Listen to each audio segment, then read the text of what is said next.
Entonces decía que este año ha sido planificado teniendo en cuenta la virtualidad y hemos tratado de modificar el cronograma de actividades y encarar las actividades de una manera distinta a lo que eran las presentaciones tradicionales en las cuales nos teníamos que encontrar en la clase sistemáticamente.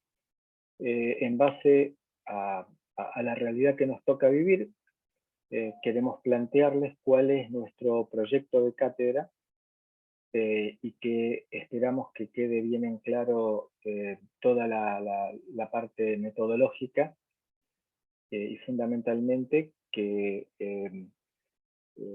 establezcamos una vinculación que nos permita poder sobrellevar la virtualidad tratando de que extrañemos lo menos posible la presencialidad.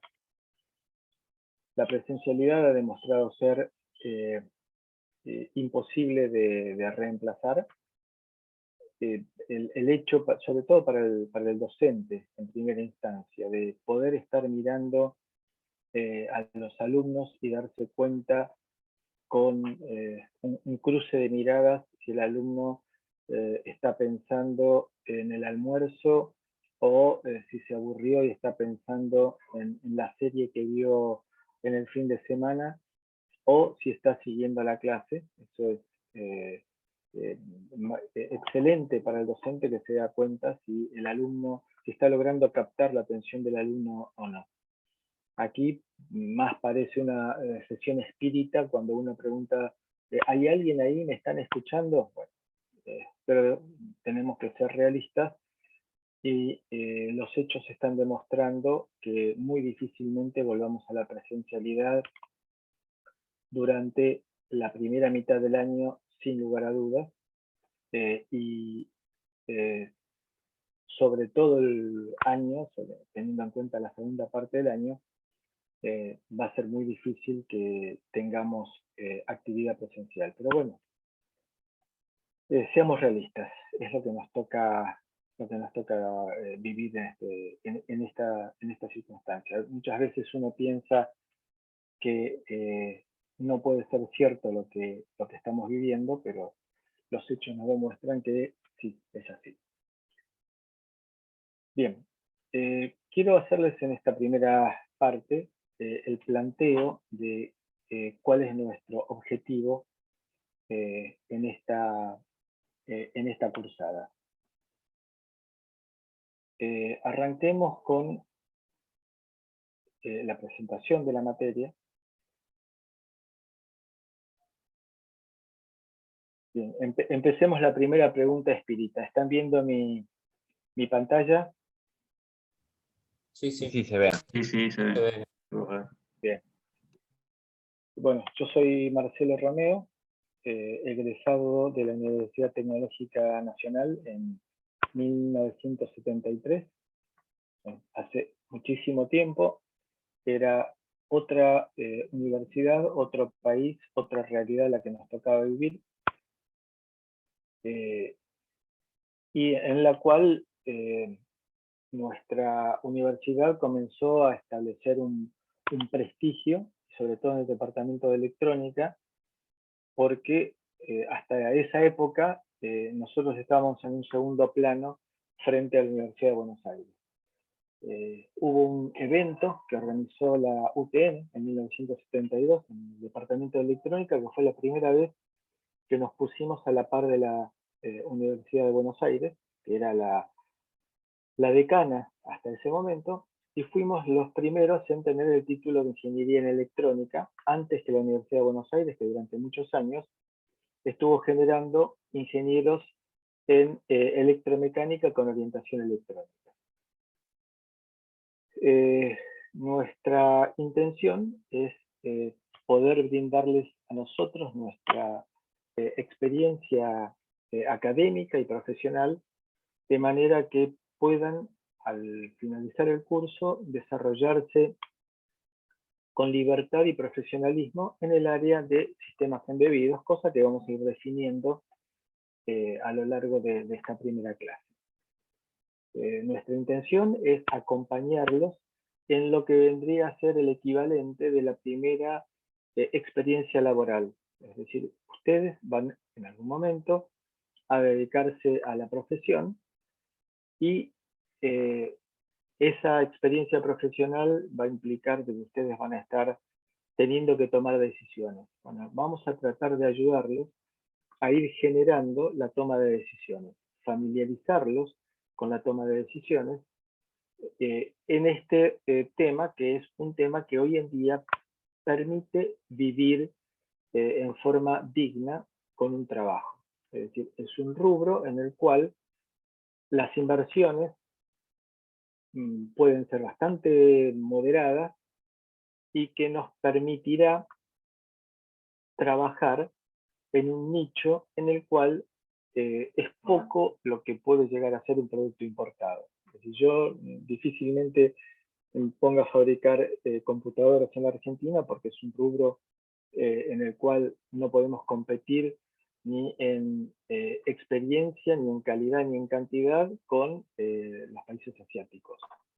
Pero cuando viene un cliente y nos dice que quiere hacer un sistema de control, un sistema de adquisición de datos específico, ahí sí tenemos un nicho en el cual podemos nosotros desarrollarnos de una manera profesional, activa, y que nos permite tener, si sabemos manejarnos con criterio, nos permite tener una vivencia laboral muy interesante y positiva, fácil de encarar.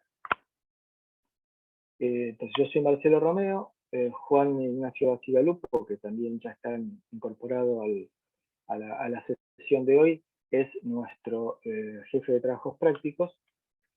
Aquí ustedes tienen mis contactos, salvo excepciones rarísimas, leo mi correo electrónico de la universidad todos los días, o más de una vez por día, y hay otro correo alternativo que es el del IEEE.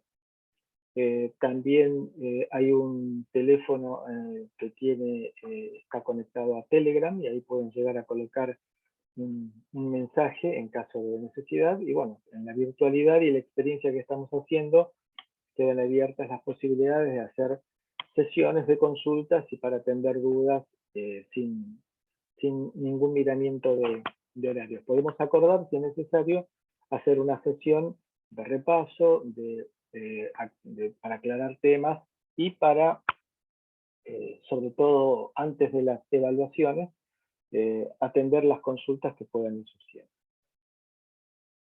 Nuestro horario de clase es el martes de 8:30 a 12:30. El año pasado, de común acuerdo, lo habíamos migrado de 9 a 13, y eso, por supuesto, que queda abierta a la discusión de ustedes. Si les interesa una propuesta similar, nos la hacen saber después del intervalo y acordamos, modificamos los horarios de acuerdo con esa posibilidad. Bien, planteemos un poco la materia. Ustedes vienen de haber cursado Informática 2 y de haber cursado Técnicas Digitales 1, con lo cual entendemos que ustedes ya conocen los rudimentos de programación y que conocen también los componentes electrónicos básicos y fundamentales, como por ejemplo compuertas, flip-flops, saben lo que es una FPGA, conocen VHDL. Esa es la base de la cual nosotros partimos.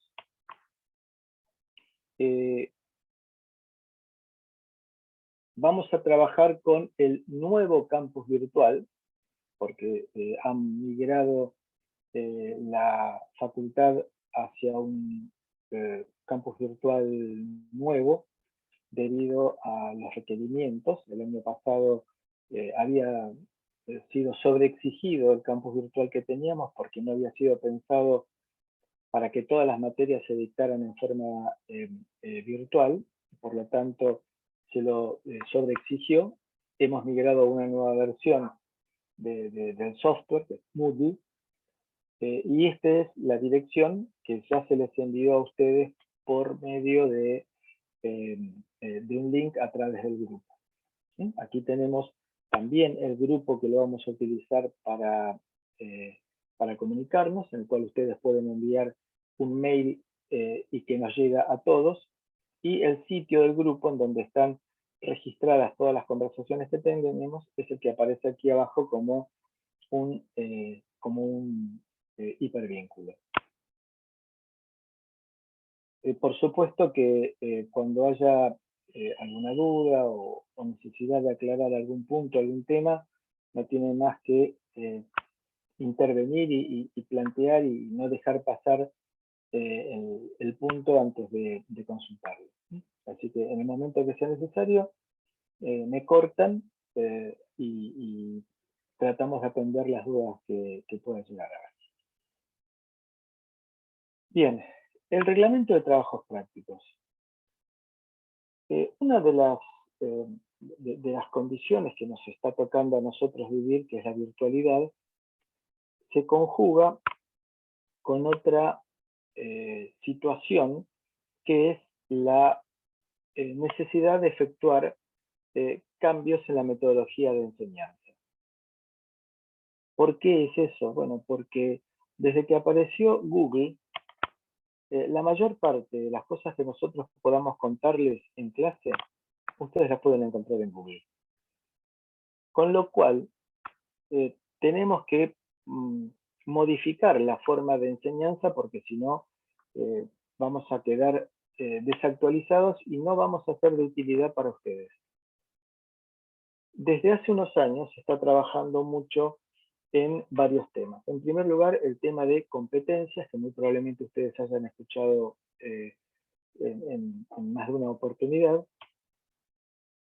Y por otro lado, ¿qué son las competencias? Son, como el nombre lo indica, lo que ustedes tienen que saber hacer. Así que cambiamos la forma de plantear los temas y en lugar de decir el alumno podrá aprender, deberemos decir el alumno aprenderá, el alumno desarrollará, el alumno en forma proactiva, es decir, que no vamos a dejar abierto el tema, sino que le vamos a dar un encuadre orientado a desarrollar habilidades, desarrollar competencias. Vamos a hablar un poco más enseguida de este punto en la presentación de lo que es la rúbrica de la materia. También esto se encuadra con algo que se llama el aula invertida o flipped classroom.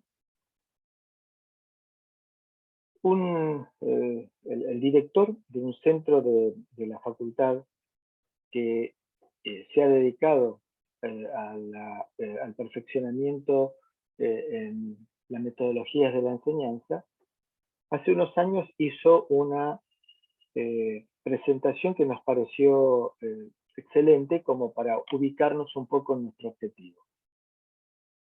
Dijo, supongamos que una persona se duerme 100 años, es decir, se durmió en 1921 y se despierta hoy.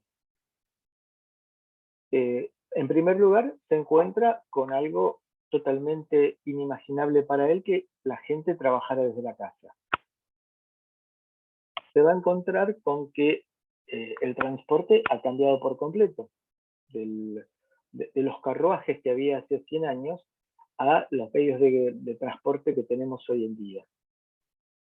Se sorprendería de nuestra forma de comunicación, en el cual uno se encuentra en la calle con gente que va encorvada con un aparatito que lleva entre las manos y que está tecleando permanentemente, porque hace 100 años no existía ni siquiera difundido el teléfono, sino que era solamente accesible a aquellos pudientes que podían contratar una línea telefónica, pero va a su universidad y se le encuentra prácticamente igual a lo que estaba hace 100 años.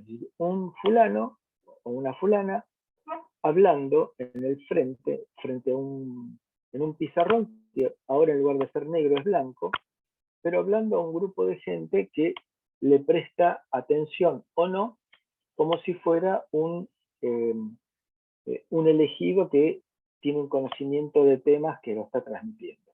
Es decir, la universidad no cambió, la enseñanza no cambió. Ponemos todo lo que cambió el mundo contrastando con que la universidad no cambió. Esto nos lleva entonces a replantearnos la metodología de enseñanza. Las clases expositivas, tal cual como nosotros las conocemos, tienen que desaparecer. Es decir, el hecho de que haya alguien que le esté hablando, eso uno lo puede admitir en un templo, pero no en la universidad, porque en la vida profesional uno tiene que aprender temas nuevos. Cuando yo me gradué, hace casi 50 años, apenas estábamos hablando de circuitos integrados. Apenas estábamos hablando de algunos flip-flops. Era un sueño el primer microprocesador, que de hecho apareció al año siguiente, en 1974, el primer microprocesador comercial. Es decir, todo esto lo hemos tenido que aprender nosotros por nuestra cuenta con hojas de datos.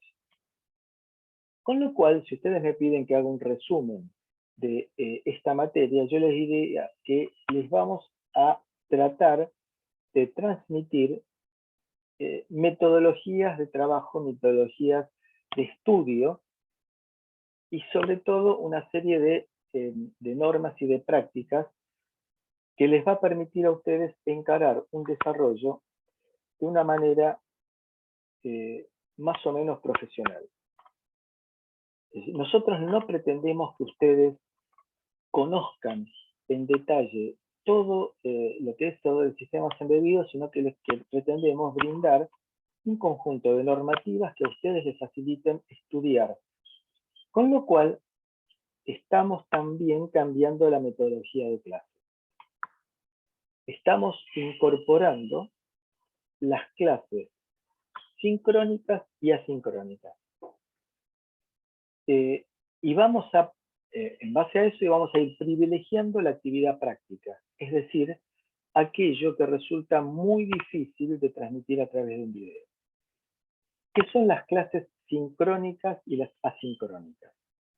Empecemos por las asincrónicas, que son aquellas que están grabadas con antelación, que se pretende que esa grabación sea lo suficientemente clara como para que ustedes entiendan un tema.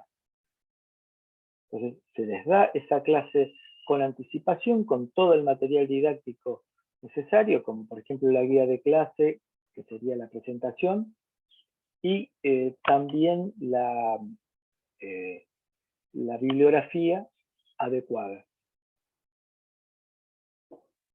Se les da ese material, se les dice, véanlo para la próxima clase. La próxima clase la comenzaremos entonces atendiendo las consultas de esa clase asincrónica y mencionando cuál es el objetivo de la siguiente clase. Con lo cual, estamos, digamos que la idea nuestra sería que de las 4 horas de clase, la primera hora la dediquemos a esta forma de repasar y atender dudas de la clase anterior y brindarles las ideas de los contenidos que vienen a continuación.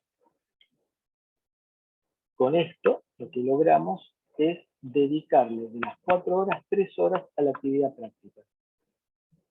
De esta manera, una de las grandes falencias que ha tenido nuestra forma de educación tradicional, con la clase presencial, era que dedicábamos una semana a teoría y una semana a práctica. Acá lo que estamos haciendo es multiplicando la cantidad de actividad práctica prácticamente por 2. Es decir, vamos a hacer actividad práctica todas las clases. Entonces, la clase asincrónica es la clase que ha sido grabada con antelación y son tópicos en general cortos. que se pueden ver de un tirón, es decir, media hora, 45 minutos, una hora, no más que eso. Los grandes temas se verán en forma sincrónica, es decir, los presentaremos aquí en conjunto, charlándolos y haciendo consultas sobre ciertos puntos en particular.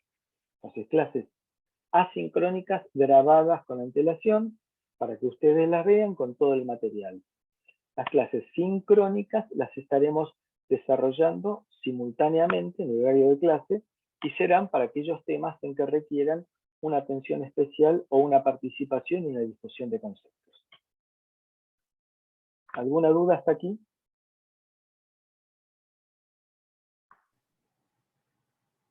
No, profe. No, ninguna.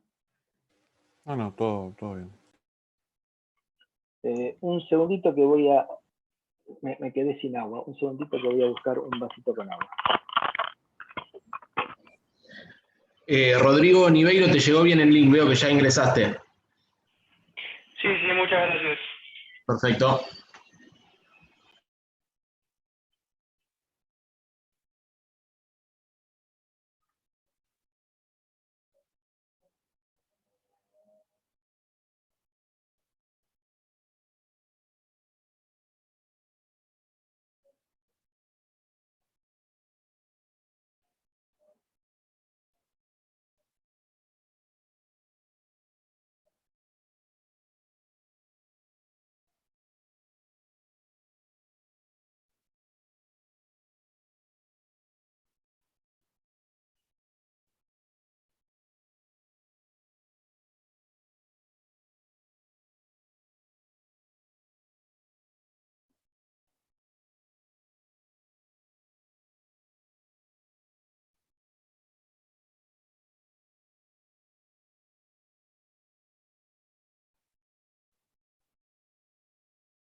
Estamos nuevamente, disculpen.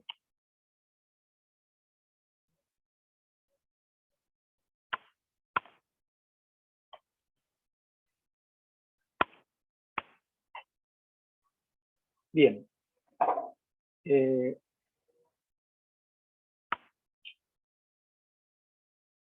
Veamos un poquito cuál es el reglamento de trabajos prácticos que después lo vamos a colocar en el aula virtual.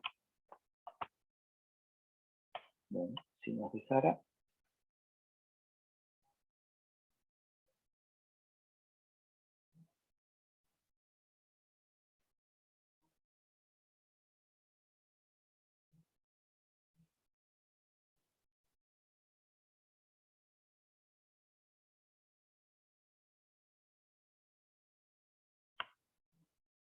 Se ha revelado.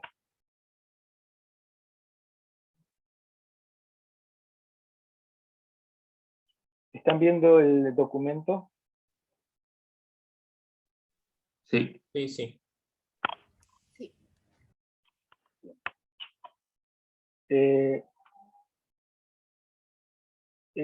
Nuestra idea también es modificar la forma de evaluación. El tema de los dos parciales largos, tediosos, que significa que se ponen a estudiar una semana antes, que no duermen durante esa semana, también nos parece que es no solamente que arcaico y anacrónico, sino que es contraproducente. Entonces, vamos a probar y cambiar la metodología de la evaluación. Y la vamos a hacer evaluación distribuida. La materia dijimos que tiene una parte teórica y una parte práctica. Vamos a hacer evaluaciones sobre temas teóricos y sobre temas prácticos. Evaluaciones cortas de, por ejemplo, 20 minutos, media hora, por supuesto que conociéndolo con anticipación, vamos a ir introduciéndonos en esta idea de evaluaciones periódicas y que, con lo cual vamos a arrancar con una evaluación sencilla dentro de 3 semanas y vamos a ir después incrementando. La aprobación de esas evaluaciones, tanto teóricas como prácticas, se va a hacer con 6 de acuerdo con la normativa de la facultad. Vamos a tener un promedio cuatrimestral de la parte teórica y un promedio cuatrimestral de la parte práctica. Es decir, vamos a juntar las evaluacioncitas teóricas del primer cuatrimestre, que abarcan la introducción a la materia, microcontroladores de la familia Cortex y sistemas operativos en tiempo real, en el primer cuatrimestre, y ahí vamos a tener un promedio de notas teóricos y un promedio de notas prácticas.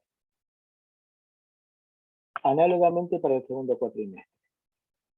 En el segundo cuatrimestre se va a agregar también un proyecto integrador. ¿Por qué digo en el segundo cuatrimestre? Porque, bueno, si bien lo vamos a empezar a discutir desde ahora, el trabajo serio se va a hacer sobre el segundo cuatrimestre. Si el promedio de la parte teórica es 6 o más de 6, si el promedio de la parte práctica, incluyendo el proyecto integrador, es 6 o más de 6, firman la materia. Ahora, si el promedio de la parte teórica es 8 o más de 8, y el promedio de la parte práctica, incluyendo el proyecto integrador, es 8 o más de 8, promocionan la materia. Creemos que con esta metodología de trabajo, de evaluación, buscamos facilitar la promoción de la materia, porque al alumno que ha llevado la materia adecuadamente, razonablemente, no tiene sentido tomarle un final para rever los temas que ha estado desarrollando apropiadamente durante la cursada.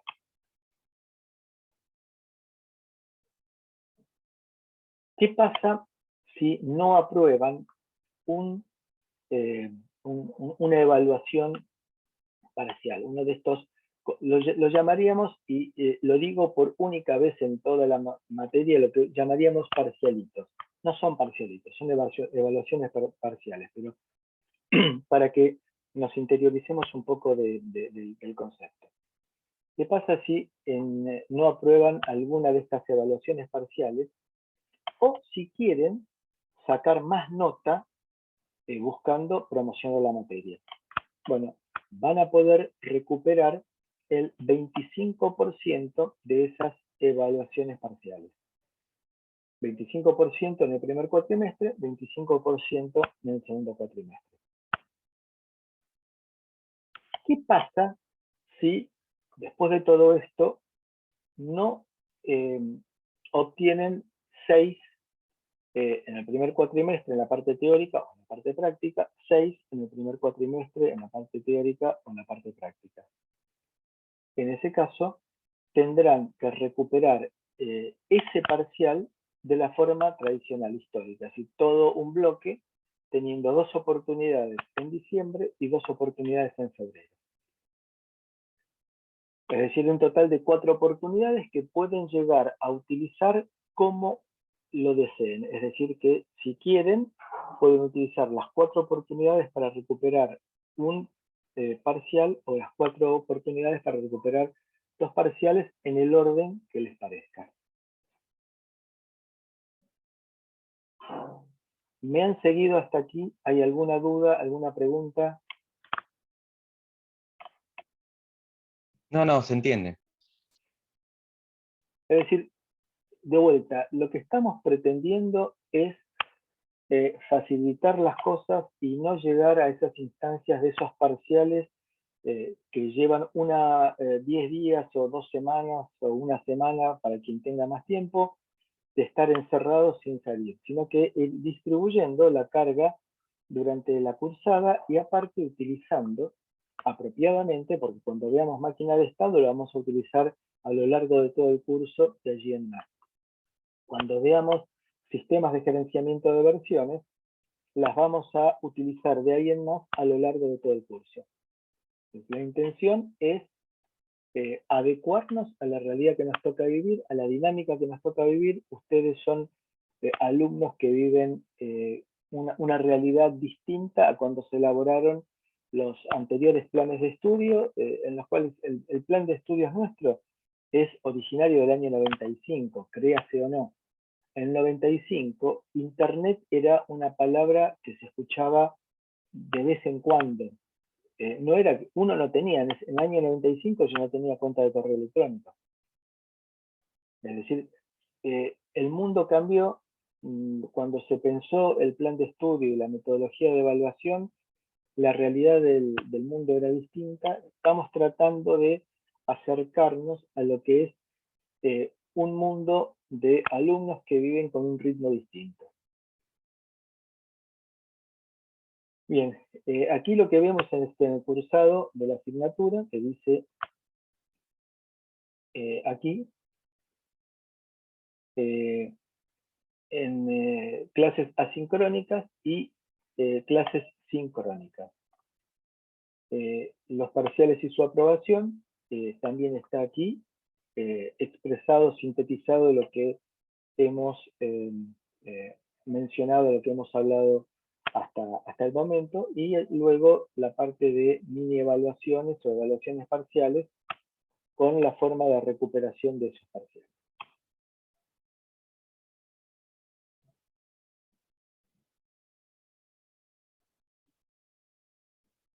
Bien, el programa y la bibliografía de la materia.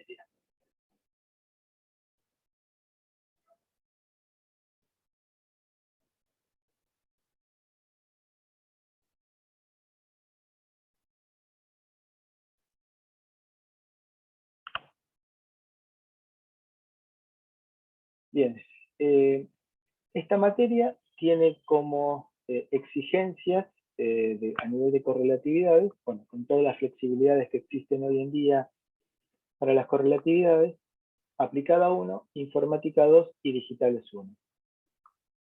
Y tener aprobadas también para rendir las mismas materias. Los contenidos del programa sintético es muestreo, conversión analógica digital, digital analógica, microprocesadores de 8 bits, microcontroladores e introducción a los procesadores de 16 bits. Insisto que esto fue escrito en 1995. Desde entonces no se ha logrado consensuar dentro de los departamentos de electrónica de todas las regionales un nuevo plan de estudios.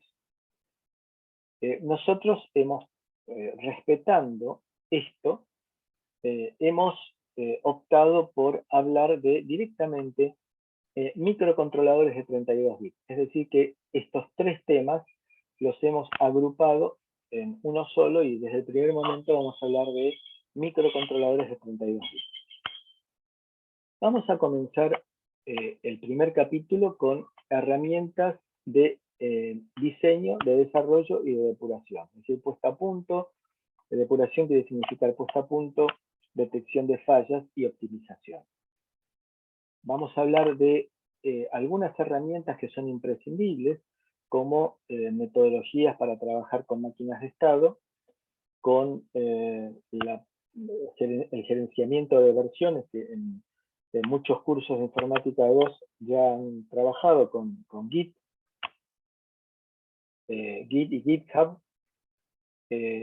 Luego nos vamos a dedicar a microcontroladores de 32 bits, que ustedes ya lo han utilizado con el stick de LPC 1769 en informática 2. Y luego vamos a entrar en, pero digamos, nosotros lo vamos a ver en un detalle mucho mayor que lo que ustedes vieron en Informática 2, porque vamos a necesitarlo para hablar de los sistemas operativos en tiempo real. Luego hay un capítulo sobre memoria, que normalmente se ve al final del curso. Lo mismo que estrategias de control de periféricos y la forma en la cual vamos a manejar los periféricos. Luego nos vamos a dedicar a Internet de las Cosas y conectividad de sistemas embebidos, en el cual vamos a introducir la forma en la cual nuestro sistema embebido se puede comunicar con el mundo exterior. Esto es algo relativamente novedoso, es algo que tiene entre 5 y 7 años, y que es de darle inteligencia a los objetos que nos rodean. De manera que uno, y lo que voy a decir ahora, vamos a ver con los videos, lo que voy a decir ahora no es un sueño, uno va a poder googlear dónde están las llaves del auto. Cosa que es habitual que pase, que uno, ¿dónde fue que puse las llaves? Entonces uno lo googlea y se va a poder encontrar dónde se encuentran las llaves con la precisión de encontrar las que está debajo de la pila de papeles que tengo arriba del escritorio. Luego, digamos, ahí vamos a ver distintas formas de conectividad dentro del mundo de Internet de las Cosas, y nos va a permitir entonces hablar de la interfaz USB, que ya es una interfaz bien conocida, bien utilizada, y que nos permite conexión física con nuestro microcontrolador, y que es lo que utilizamos para cargarle programas y depurarlos, como ustedes lo vieron con el MCU Expreso en Informática 2. Luego sí, muestreo y conversión analógica digital. Y por último, aquí vamos a aplicar buena parte de los conceptos de análisis de señales, materia que ustedes ya cursaron. Y vamos a hablar también sobre el diseño de circuitos impresos con algunas normas, como para que ustedes puedan desarrollar su proyecto de una manera seria y profesional, y que la probabilidad de fallas sea mínima.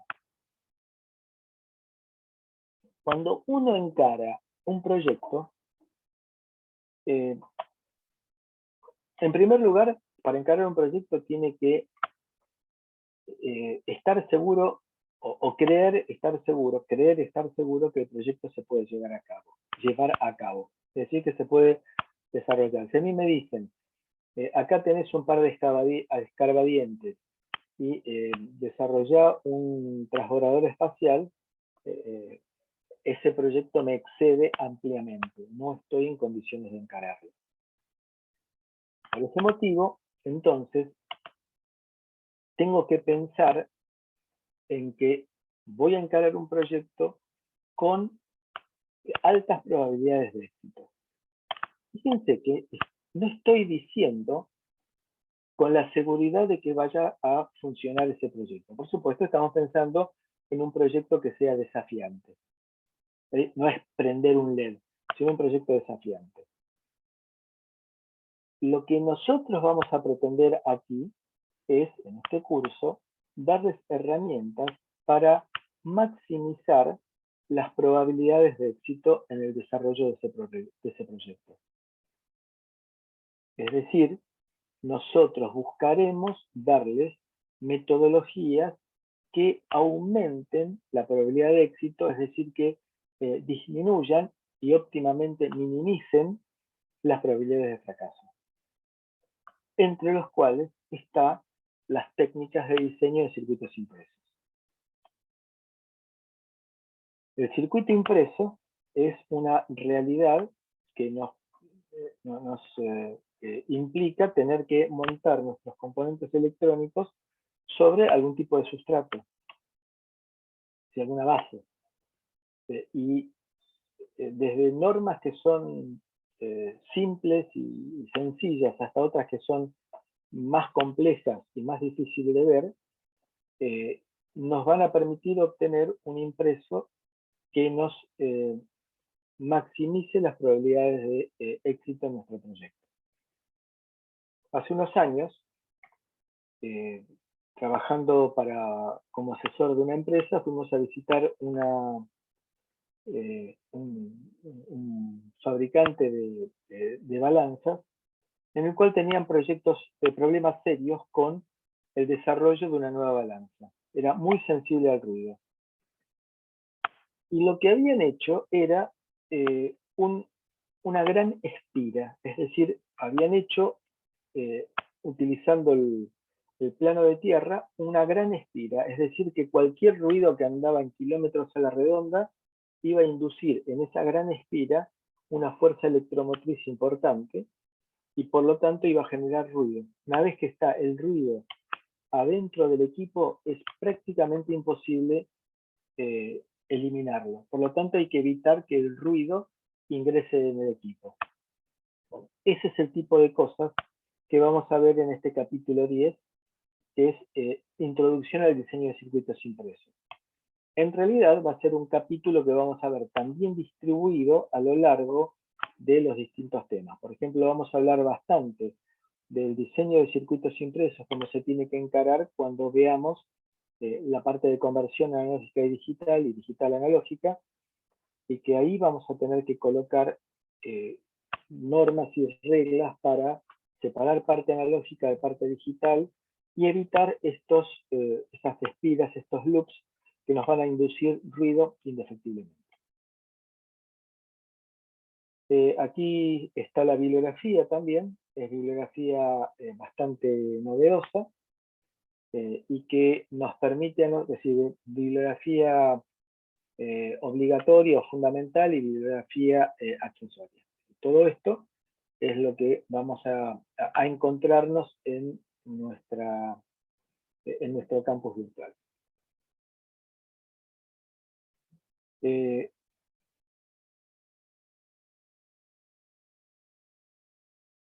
¿Alguna pregunta, alguna duda? No. Bien. La rúbrica de la materia.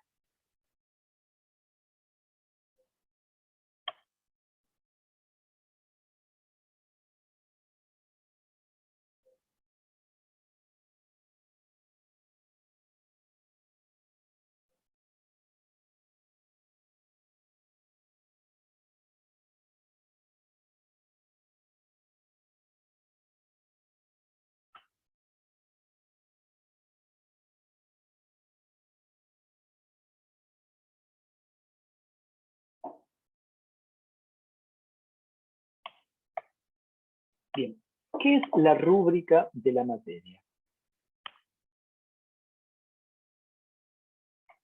Bien, en este caso, la rúbrica de la materia es un Excel en el cual, vamos a tratar de ampliar un poquito,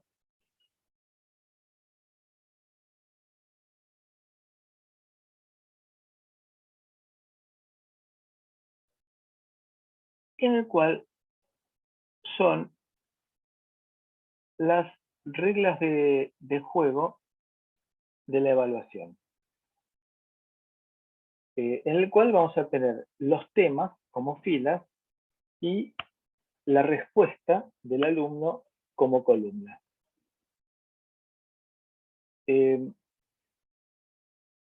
Fíjense, por ejemplo, cumplimiento de hitos y cronogramas. Bueno, para hacer un proyecto, ustedes van a tener que hacer, entre otras cosas, un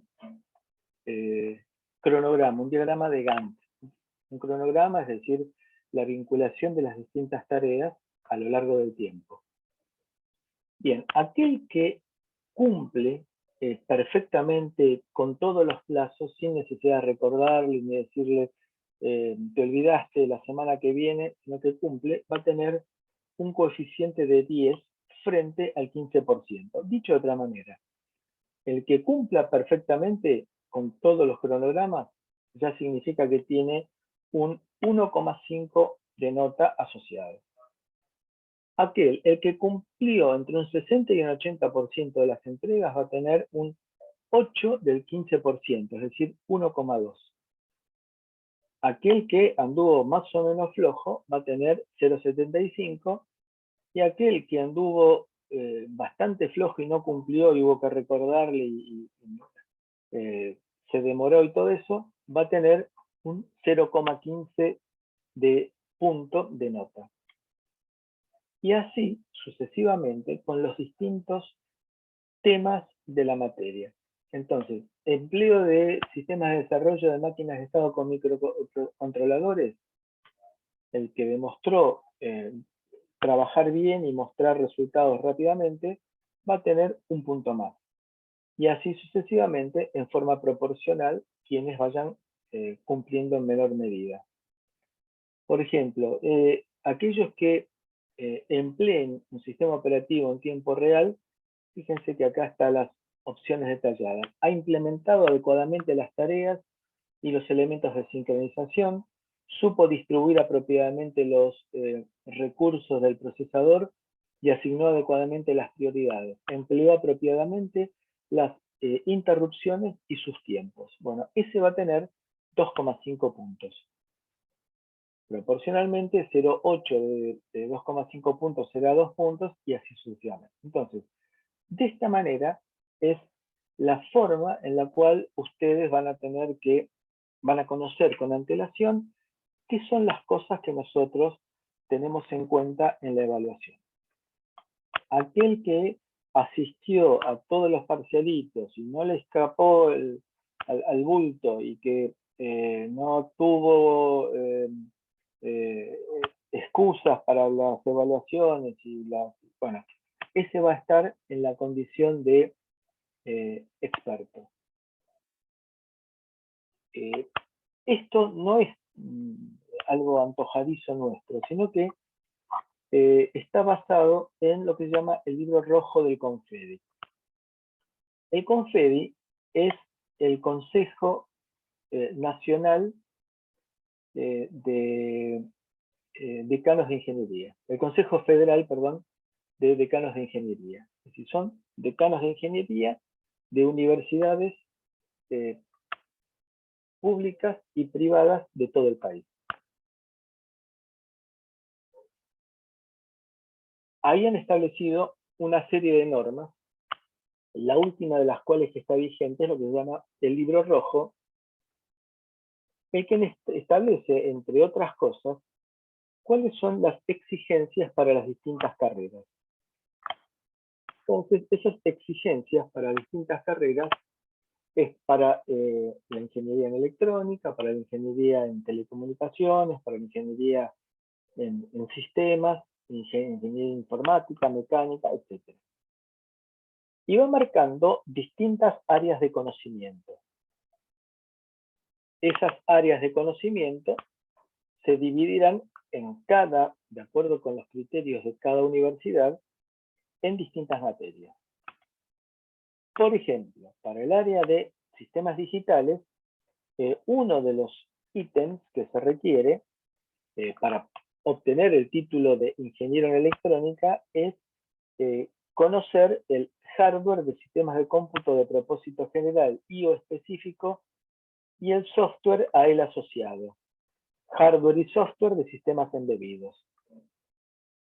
Con lo cual, Técnicas Digitales 2 cubre una buena parte de esta competencia utilizando gerenciadores de versiones, sistemas operativos en tiempo real y conectividad de un sistema embebido con el mundo exterior. Entonces, nosotros estamos elaborando este programa y nuestra forma de trabajo de acuerdo con las exigencias del Consejo Federal de Decanos de Ingeniería.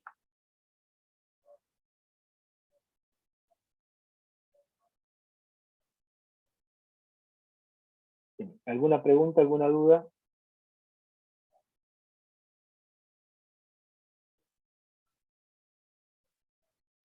No, ninguna. ¿Todavía? Bueno, gracias. Nos vamos a centrar en la actividad práctica. desarrollar proyectos. La experiencia nos indica, y creo que esto es bastante evidente y no necesita ninguna justificación especial, la experiencia nos indica que la forma en la cual se aprende un tema es no con los ojos ni con los oídos, sino con los dedos. Dicho en forma figurada, queremos decir que a uno le pueden contar muchísimo de cómo las reglas para escribir un buen programa en C, pero hasta que uno no escribe un programa en C, lo compila, le da errores, los resuelve, no empieza a entender cuál es el mecanismo. Con lo cual, uno puede tener muchísimos tutoriales, uno puede llegar a tener muchísimos mecanismos de aprendizaje audiovisual, pero hasta que uno no mete los dedos, no puede tener la certeza que entendió el tema. Con lo cual, pretendemos nosotros dedicarnos el 75% de nuestra materia, dedicarla a la actividad práctica. Es decir, a que ustedes trabajen con herramientas de desarrollo profesionales o cuasi profesionales. Cuando hablamos entonces del 75%, estamos hablando que de las 32 clases teóricas que vamos a tener nosotros, en la práctica, en la parte práctica van a tener 24 clases dedicadas a práctica. Siempre con la idea de que sea un cuarto de teoría, un cuarto de introducción al tema y 3/4 de cada clase dedicadas a la actividad práctica. Entonces, esa es la filosofía de nuestra asignatura. Y este año la encaramos, ya debido a la virtualidad, la encaramos de esta manera. En el curso de la mañana, en este curso histórico, se podía desarrollar actividad práctica porque dábamos clase en el laboratorio, con lo cual no había que hacer ningún esfuerzo especial como para poder dar una parte teórica y luego pasar a la implementación práctica. Pero si pensamos en los cursos de la noche, eso es prácticamente imposible, debido a que hay muchísimos más cursos que laboratorios disponibles. Entonces, este es nuestro objetivo este cuatrimestre, seguro y muy probablemente todo el año. Dedicarnos a que cada uno tenga su propio laboratorio en casa.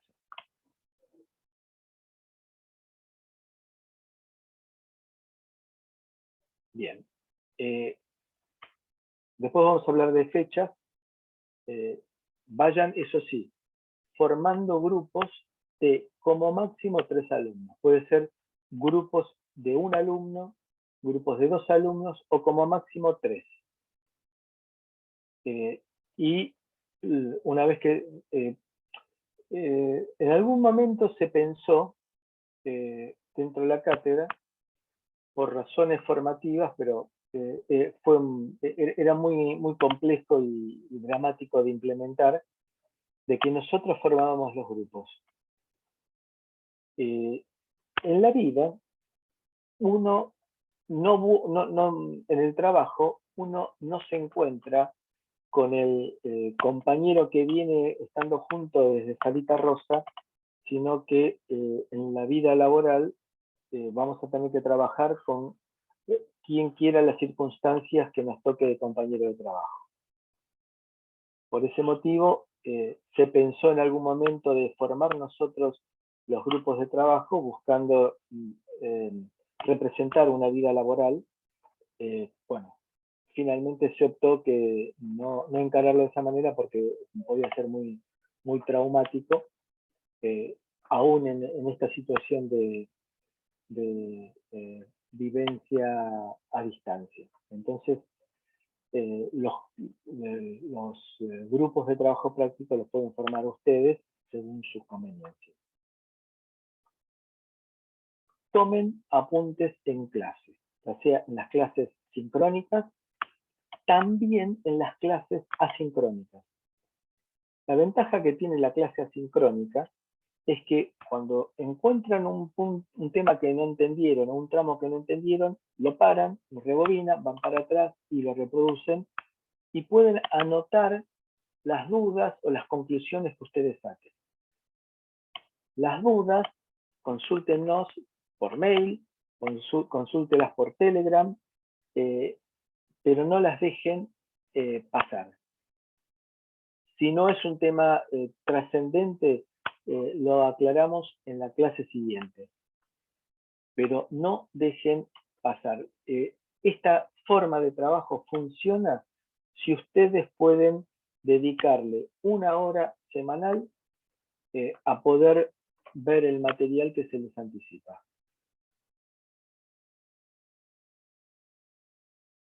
Tomen apuntes en clase. Ya tanto las guías de clase, las transparencias, como los audios y los videos no garantizan de que ustedes entiendan el tema. Tomen sus propias notas, digieran los contenidos. No esperen a que solamente con la reproducción del video el tema es entendido.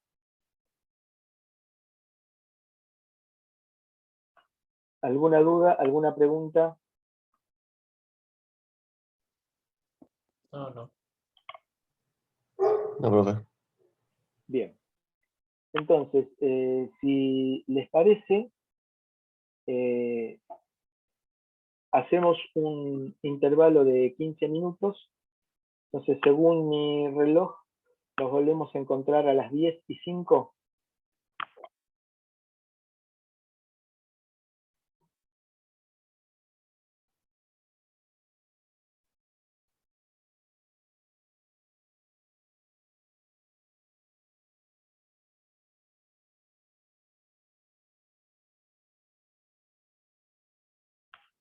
¿Estamos de acuerdo? Sí, sí, sí. Sí, sí. Entonces nos encontramos nuevamente en 15 minutos.